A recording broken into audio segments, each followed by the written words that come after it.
ସାଙ୍ଗମାନେ ୱେଲକମ୍ କରୁଛି ମୋ ୟୁଟ୍ୟୁବ୍ ଚ୍ୟାନେଲ୍ ଗଭର୍ଣ୍ଣମେଣ୍ଟ ଏକ୍ଜାମ୍ ସପୋର୍ଟକୁ। ତ ସାଙ୍ଗମାନେ ବହୁତ ଦିନ ପରେ ଏନ୍ଟିପିସି ରେଜଲ୍ଟ ଆସିଯାଇଛି। ଏନ୍ଟିପିସି ରେଲୱେର ରେଜଲ୍ଟ ଆସିଯାଇଛି, ତ ଆପଣମାନେ ଯାଇ ଚେକ୍ କରିପାରିବେ। ଧୀରେ ଧୀରେ ଆପଣମାନଙ୍କର ସବୁ ଷ୍ଟେଟ୍ର ଆସିଯିବ। ତ ଏବେ ନିହାତି ଭାବରେ ଚେନ୍ନାଇର ଦେଖନ୍ତୁ ରେଜଲ୍ଟ ଆସିଯାଇଛି। ବି ଚେନ୍ନାଇର ରେଜଲ୍ଟ ଆସିଯାଇଛି। ତ ତାର କଟ୍ ଅଫ୍ ଆପଣମାନଙ୍କର ସବୁ କାଟାଗୋରୀ ପାଇଁ ଦେଇଦେଇଛି। ଦେଖନ୍ତୁ କାଟାଗୋରୀ 1, 2 ଥ୍ରୁ यूआर ପାଇଁ 76.79, एससी ପାଇଁ 67.170, एसटी ପାଇଁ 61.61, ओबीसी ପାଇଁ 74.39, ईडब्ल्यू ପାଇଁ 70.82415, ईएसएम ପାଇଁ 34 पॉइंट समथिंग। तो आपण माने देखिदेबे। तो आपण माने कैटेगरी 2 ପାଇଁ 79 जाइछि। देन कैटेगरी जो थाए तो पोस्ट अनुसार तो कट ऑफ जाइछि, तेणु आपण माने निहाती पर देखि परिबे।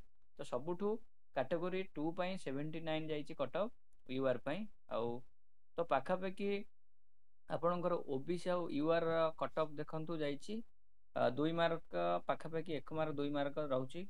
आउ ईडब्ल्यूएस जाइछि 5 मार्क अधिक जाइछि।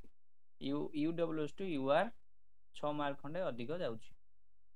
5 मार्क 6 मार्क एभଳି अधिक। तो आपण माने एइथरु जानि परिबे ओडिसा रो कट ऑफ केते जिवो। तो निहाती भाबरे एइथर कट ऑफ निहाती भाबरे अधिक जिवो आर्थर अपेक्षा।